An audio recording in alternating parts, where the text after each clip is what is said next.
Mga kapatid, magandang gabi po sa inyong lahat. Narito ako sa aking bagong opisina ba itong masasabi?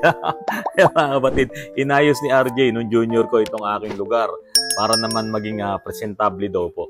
Mga kapatid, nakikita niyo itong hawak ko na to. Isang napakaliit na pyesa na kung hindi po ito magtatrabaho ng maayos, ay wala na pong silbi yung ating makina. Mawawalan po ng silbi ang ating makina kapag ito ay hindi na nagtrabaho ng maayos. Yung tinatawag po na efficiency, no, ng ating volumetrics efficiency ng ating engine. Yan.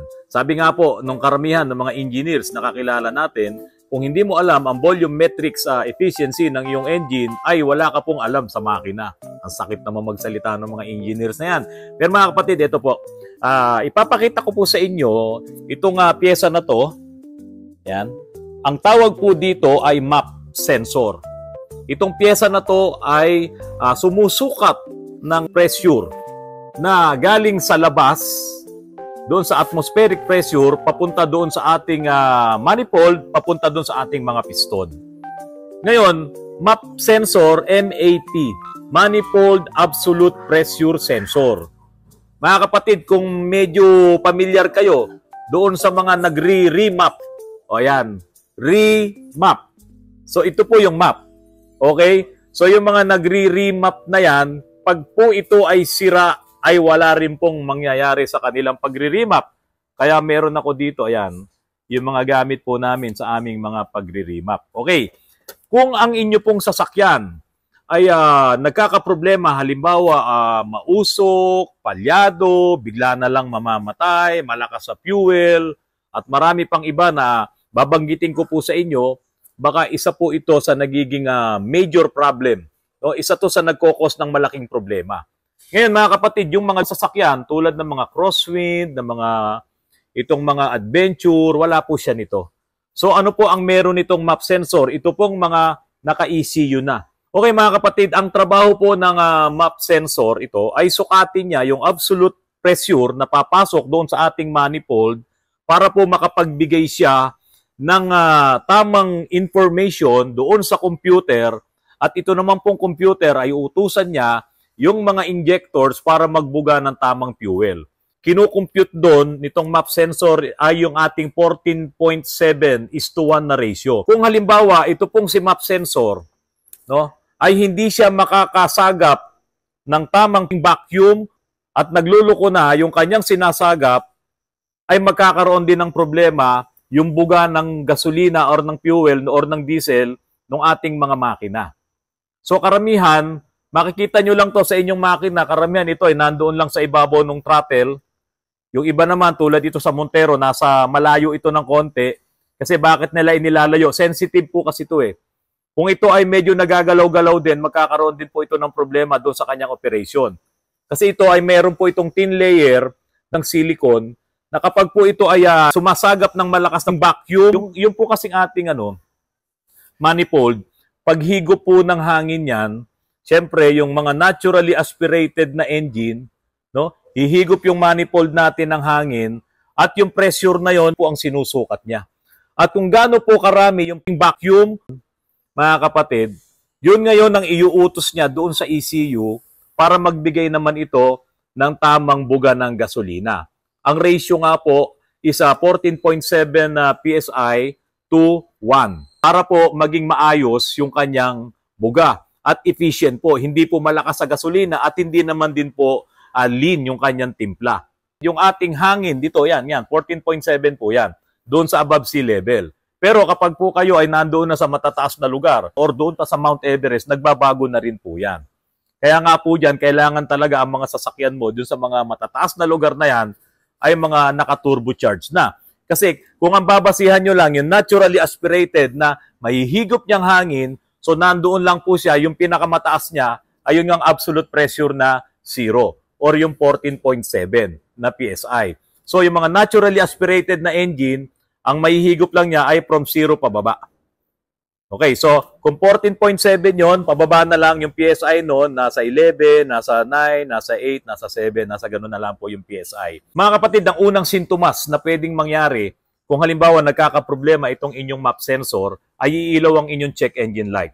So yung PO105 hanggang 109, yan po yung mga numero na magre-rehistro kung ito po ay papasukan nyo ng inyong mga scanner. So mga kapatid, pwede rin naman na hindi po umilaw yung inyong check engine light pero may problema pa rin po ito. Halimbawa po ito mga kapatid. Kapag ito po ay magre-read, halimbawa nagluloko na siya at magre-read siya ng maling information, ang papasok po kasi na hangin dito marami no? Ang papasok na hangin diyan marami every time na binubuksan mo ang iyong throttle. Ayan. Kung ang throttle mo ay nakasara, hindi pa siya talaga nakabukas ng todo, so kaunti lang din yung papasok sa iyong manifold. Kaunti lang din yung susukatin niya. Ayan. Ngayon, kung medyo ibinuka mo na ang iyong throttle, bumuka na, papasok yung atmosphere, papasok diyan. At halimbawa, ito naman ay hindi niya nare-read yung pressure na yon. Halimbawa, ang pumasok 60, pero ang na-read lang nito ay 30 dahil nagluloko na. Mga kapatid, uutusan niya ngayon yung kanyang computer na ang kanyang na-read ay 30 lang. Kaya ang nangyayari doon ay nagiging lean ang mixture. Ang pwede pang mangyari doon, bigla na lang titirik ang iyong sasakyan dahil nga hindi ito nagsasabi ng totoo. Kaya po mga kapatid, kung ganun ang nangyayari, pwedeng marumi din po ito kasi po mga kapatid, dahil sa lakas ng hangin or pressure na pumapasok doon sa inyong intake manifold, ito po kasi ay may butas din yan.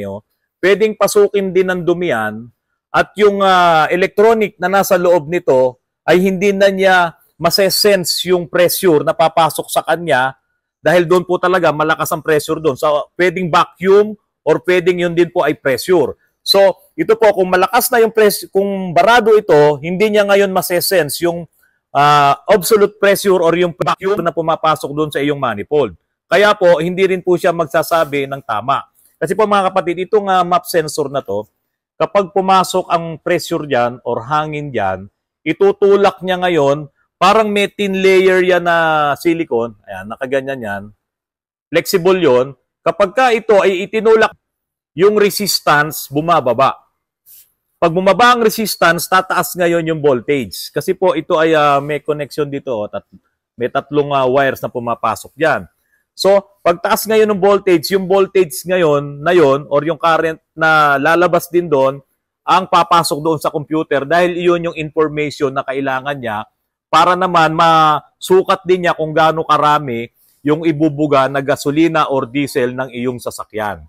Kaya po kung barado po ito, hindi rin po talaga gagana ang inyong map sensor. At kapag hindi po siya gumana, talaga pong magluloko ang inyong mga sasakyan. So pwede rin po mga kapatid na yung socket dito, yung wiring, no? Kadalasan nagloloko din yan, nawawalan siya ng contact or napuputol doon sa pinaka mismong pagkakakrimp nung terminal niya doon sa inyong wire, doon sa harness nito, magkakaroon din po yun ng problema. Pwede rin kayong maka-experience ng misfire or yung sobra-sobrang fuel na pumapasok pero kaunti lang pala yung hangin na pumapasok. Kaya lang dahil sa nagluloko na ng reading itong inyong map sensor, ang ipinipid niyang information sa ECU or sa computer, so ang mangyayari doon, magkakaroon kayo ng sandamakmak na misfire doon dahil ang daming ibubuga na gasolina or diesel ng inyong mga injectors. At ang isa pa doon, magiging maitim ang usok ng inyong tambutsyo.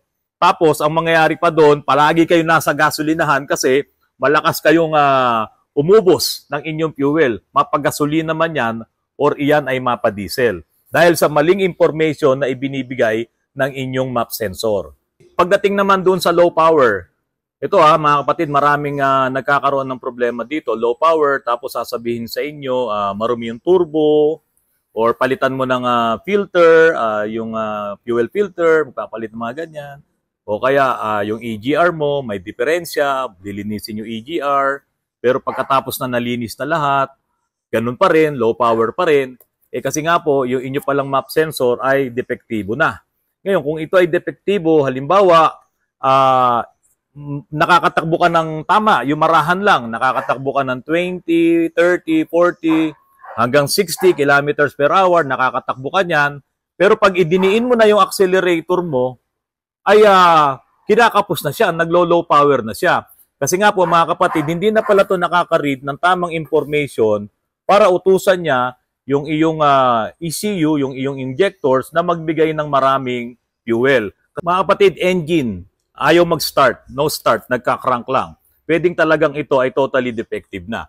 Kasi doon pa lang sa initialization ng inyong engine habang ini-start mo, syempre may papasok na ring hangin dyan. Hindi naman pwedeng saradong-sarado yon. Pagpasok ng hangin, pagpasok ng pressure, at kung talagang ito ay open na or hindi na to nagbibigay ng kahit na napakaliit na information doon sa iyong ECU, hindi na rin po mag-i-start ang inyong engine kasi nga po wala na pong ibibigay na fuel at mawawala din po yung combustion process. So yun mga kapatid, kung yung pressure doon sa inyong manifold ay tumatakas, sabihin na natin, or may singaw ang mga hoses nyo doon, lalong-lalo na pagdating dito sa hose na nakakabit dito sa map sensor, or may singaw na rin yung mga hose nyo doon sa manifold, doon sa turbo, at sa marami pang mga hoses dyan, at lumalabas yung pressure na yon, magkakaroon po kayo ng problema sa reading ng map sensor. Kaya po, dapat i-check po ang map sensor. Kadalasan, ito ay dumudumi lang. Bihirang-bihira kaming magpalit nito, kaya po mga kapatid, yung dumi na yon ay pwedeng humarang dito at ito po ay kayang-kaya nyong i-DIY. So, bago kayo pumunta sa mga mekaniko nyo, hanapin nyo yung map sensor, linisin nyo kung kinakailangan, isang simpleng cleaner lang. No? Huwag nyo pong susundutin to, huwag nyo susundutin, delikado. Kasi meron po itong thin layer nga na silicone doon sa loob at meron siyang electronic. Yung electronic na yon ay nagbabari yung resistance. At pag nagbari yung resistance, yung voltahe na nagpo-flow doon ay tumataas or bumababa at yung information na yon ang pumapasok doon sa inyong ECU. Ngayon mga kapatid, itong ating mga sasakyan, yung tulad nga yung sinasabi ko po sa inyo, yung volumetric efficiency ng ating mga sasakyan, yan din po ang ginagamit sa mga nagre-remap. Kasi nga po, map, remap. So yung mga nagre-remap, yan po ang unang-unang binabasihan nila, yung output po nitong map sensor na papasok doon sa ating ECU. Ito po, ipapakita ko po sa inyo, kapraso lang muna to, at sa mga susunod po nating pag-aaral, ay ipapakita ko sa inyo buo kung paanong nababago-bago nung mga magagaling mag-remap yung program ng ating volumetric efficiency, yung program ng ating ECU, or yun nga tinatawag na remap. Ito yung ating manifold, ito yung ating throttle, at ito yung mga piston. So yung pressure na naiipon natin dito sa ating cylinder, no, yung pinakamataas na compression niyan, yung full baba, no, doon sa bottom dead center yung ating piston. So yung compression na yon mga kapatid, yung pressure na naiipon natin diyan, so the more na binubuksan mo yung throttle mo, dumadami yung atmosphere na pumapasok, yung hangin. Yung mga blue na yan, yan yung atmosphere. So yung atmospheric pressure na nandiyan sa labas, kapag binubuksan mo ang iyong throttle, pumapasok lang yan sa ating loob ng makina, doon sa intake, dito sa cylinder. Kasi hinihigop yan nitong mga piston, yung naturally aspirated na engine. So, kahit na anong ilagay mo dyan, kahit gaano karaming ilagay mong bulbs, or kahit 24 bulbs ka dyan, 16 bulbs, 8 bulbs yan, ang mahihigop mo lang talaga na atmospheric pressure or yung absolute pressure, ayun nga pong 14.7 na pressure. So, kung ano lang yung hangin na nasa labas. Kaya nga po mga kapatid, kung gusto mo talagang lumakas pa yung pressure na papasok dito sa ating mga piston, ayun nga, maglalagay ka na po ng turbocharge or turbo. Kailangang i-turbocharge mo na ang inyong makina para po mas dumami yung pressure na papasok dyan. At yung pressure na ay aalamin nitong map sensor kung gaano kalakas yung pressure dyan at magbibigay naman siya ng information doon sa ECU para magbuga ng tamang fuel yung ating mga injectors. Kaya kung magluluko to mga kapatid, masisira itong map sensor nyo, hindi siya ngayon makapagbibigay ng tamang buga ng fuel dito sa mga piston na yan, kaya magluluko na ang inyong engine. Ngayon mga kapatid, ito po, puntahan naman natin to. So ito po yung bar natin. No, ito yung lambda chart na ito yung map, ayan, ito yung 00. So kung ikaw ay naturally aspirated, nandito ka lang sa ilalim. From 0 pababa, ito yung iyong pressure. Yan yung ating absolute pressure. So kapag ka ikaw ay turbocharged, so pwedeng tumaas. Pwedeng hanggang 50 ka pa nga, no? 50 PSI. So magsisimula ka sa 0, kung ikaw ay turbocharged, pwede kang hanggang 50 PSI. Kung naturally aspirated ka naman, ay dito ka lang pababa. Itong may-ari ng vlog na to, no, napakagaling niya. Dito ay pinakita niya kung paano nire-remap yung ating mga sasakyan. So, kailangan mo din talaga ng software para ma-remap mo yung iyong sasakyan. Pero tignan nyo, napakasimple lang kung paano ang ginagawa niya, mga kapatid. Kakabit niya yung kanyang computer doon sa kanyang ECU, no? Babasahin niya. So, syempre, may program siya, may software siya. At dito po, makikita nyo na yung pinaka-program, ito yung map, ito naman yung RPM. So, ito yung RPM mo, nasa 1,000 ka, at ito naman yung pressure na katapat doon. So, doon sa 1,000 na RPM mo, revolution per minute na ikot ng makina mo, negative 9.4 ang iyong pressure. So, itong nakikita nyo na yan, kapag ka po kayo mayroon ng software na ginagamit sa pagre-remap, yung nakikita nyo na to na lambda charts, pinoprovide yan mismo nung ECU mo. Kung halimbawa, ito yung ECU mo, ipoprovide niya kagad yan at makikita nyo kagad yan doon sa inyong computer. So, doon sa software na ginagamit niya, kaya niya ngayong baguhin itong mga datas na yan. Ito pong 61 na yan, ay iyan yung nagko-cross sila nitong map at saka itong RPM. So, ang ibibigay naman ito, yung 61 na yan, iuutos niya ngayon doon sa iyong mga injectors kung gaano karami yung ibibigay mong fuel. Ngayon, ito ang ginawa niya, binabaan niya to, itong percentage na to. Kaya ang mangyayari, yung ibibigay ngayon na fuel nung iyong injectors, nung iyong computer ay mababa din. Kaya ang mangyayari po dito ay yung kanyang minor doon sa 1,000 na RPM ay magbabago. Para siyang palyado ito. Tignan niyo po Ayan. At idle, we're in our idle zone, and let's change it to, let's say, 30. O 30, ginawa niya 30. You can probably hear that, and you can also see it in the software. So, now our RPM is up and down yung kanyang minor.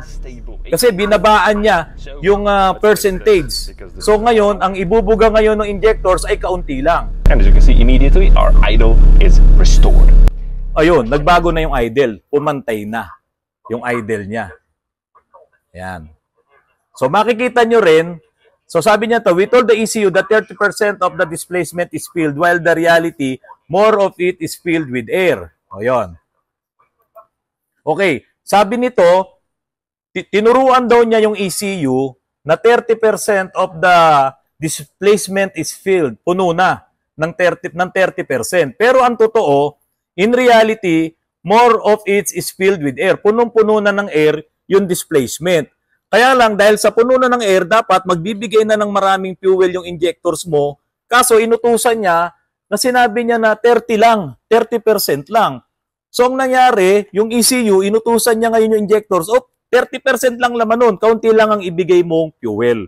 Kaya ang nangyari, parang pumalya yung kanya sasakyan. Nung nandoon na siya sa 1,000 na RPM na yon, dahil kaunti lang yung ibinibigay na fuel ng injectors mo, dahil nga binago niya to, na ang totoo, marami naman, pero kaunti lang ang sinabi niya sa computer, so yun ang nangyari. Parang, yun, palyado yung makina mo, dahil kaunti nga lang, so naging lean yung mixture nitong makina, nung kanyang combustion. So ngayon, ang gagawin niya rito, ibabalik niya yan. Yan, binalik niya sa 30. So ang nangyari, yung fuel ratio niya, ayan nagpa-fluctuate siya. So fluctuating siya. Pero kung ibabalik niya ngayon, yung 60, ayun, pantay na siya ngayon. Nandoon na siya sa 15 lang. Kanina nagpa-fluctuate siya. So ganun din na makita mo sa engine mo. Nanginginig-nginig yan. Yung mga nagre-remap, mga kapatid, ito ang mga binabago nila. Yan, yung mga information na yan. Kasi meron niyang allowed na pwede mong dagdagan yan. So, siyempre, ito 61, ginawa mo 65. At siyempre, ang sasabihin ngayon doon sa computer mo, oy, 65% na napuno yung compression, yung cylinder. 65%. Magbibigay ngayon ng maraming fuel yung iyong ECU. At yung fuel naman na yon, hindi po yun yung magbibigay ng sobrang buga, hindi po ganun yun. Yung fuel, yung ating mga injectors, meron po yung dead time at yung kanyang working time. So, doon yung kanyang trabaho, ahabaan niya yun, milliseconds po yun. So, halimbawa, example, 1.5 milliseconds yung kanyang buga no, 1.5. So, pwede niyang gawing 2 milliseconds or 2.5 milliseconds. Ibig sabihin, mas marami yung ibibigay nung fuel. Kapag po ito ay itinaas mo, haba ngayon yung working time ng iyong injectors. Ngayon, kung ito naman, ibinaba mo, tulad yung kanina, yung nangyari, iiksi ngayon yung working time ng iyong injectors. So, kakaunti lang din yung mabubuga niya na fuel. So, ganun ang nangyayari doon sa ating mga injectors. So, mga kapatid, sabi ko nga po sa inyo, napaka-importante nitong map. Kasi, itong map, ayan po yun eh. Ito yung map, oh, yung PSI niya. Ayan po yun. Kung sira po ito, yung mga datas na to, hindi niya maipoprovide yan. Kasama yung pagkocross niya rito sa RPM. Kung magluloko to, halimbawa, tulad yung kanina, 30, binago niya, 30%. So, ang nangyari, hindi rin nagbigay ng tamang fuel yung iyong mga injectors. Kaya ang sasakyan mo, magkakaroon ng problema. Dahil lang po yun dito. Kaya po, kung halimbawa, meron kayong mga sariling mga, sabihin natin scanner, analyzer, or kung ano man yan, at nakita nyo yung PO105 hanggang 109, map sensor po yon. At kung na-experience nyo ngayon itong mga problema na ipinapakita ko po sa inyo, mga kapatid, pwede nyo tanggalin, pwede kayong bumili, or pwede nyo linisin. Kung hindi nyo nakuha sa linis, bumili na po kayo. So, sigurado naman yon na map sensor lang yon. Ngayon, mga kapatid, itong pinakita ko sa inyo na sinasabi ko nga sa inyo na halimbawa, dinagdagan yan, nire-remap yan, sa ibang bansa, bawal po kasi yan eh. So, dito sa chart na to, ang kanilang itinuturo dito ay yung efficiency ng iyong engine, yung volumetric sa efficiency. So, kailangan kasi, lalong-lalo na dyan sa US, dapat talagang efficient. Dapat hindi ka nagbubuga ng mga masasamang lason. Yun nga, yung emission mo, dapat saktong-sakto, tamang-tama. Ngayon, kung magdadagdag ka dito, magkakaroon ka ng problema sa emission. Pero lalakas talaga ang torque mo, lalakas ang power mo, lahat. Pero syempre, may lakas din ng konti yan sa fuel. Yun nga po yung mga naka-remap. So dito po mga kapatid, kahit nagawin mo yan, binago mo yan, mga kapatid, meron pa rin magkokorek. Halimbawa, dito nagluloko ang itong program, yung system mo, nagluloko yan. Or halimbawa, nagkaroon ng konting problema, yung sensor mo, na hindi pa naman totally matindi ang problemang ibinibigay nito. Kung halimbawa, sa 100%, nandun lang siya sa 90%, may 10% na siyang problema, ang magko-correct pa rin po niyan ay itong oxygen sensor. So, kung ano man yung mga lumabas na oxygen, doon sa exhaust manifold mo, papasok dito, dadaan dito sa oxygen sensor, i-correct pa rin niya. Ngayon, kung talagang nagluloko na to, dumudumi na ng todo, nagbabara na to, at mataas na yung kanyang problema, ayun na, makikita nyo na yung mga kanina na mga binanggit ko sa inyong mga sintomas. So, yun po yung map sensor. So, mga kapatid, simple lang to, kaya ko po ito tinakil kasi kayang-kaya nyo itong i-DIY. Ngayon, may nabibili nito sa online, pero ang advice ko po sa inyo, ang recommendation ko sa inyo, pag nasira ang inyong map sensor, ang bilhin nyo po ay yung genuine na original parts, kung ano man yung inyong sasakyan. Kasi kung bumili kayo nito sa online at hindi naman talaga eksakto para sa kanya at kadalasan nga yung nabibili dyan, lalong-lalo na kung galing sa China, karamihan, sablayan, inilagay mo, binalik mo, useless din. Hindi po ba? So dapat original parts. Pagka mga ganitong pyesa, napaka-importante po nito, dapat original parts. Kasi po, dito papunta na to sa iyong ECU. Papunta na to sa iyong computer. Yan. So mga kapatid, sana po nagustuhan nyo ulit itong vlog ko na sa mga darating pang pagkakataon, ito hahabaan natin. Okay mga kapatid, maraming salamat po at magandang gabi po sa inyong lahat.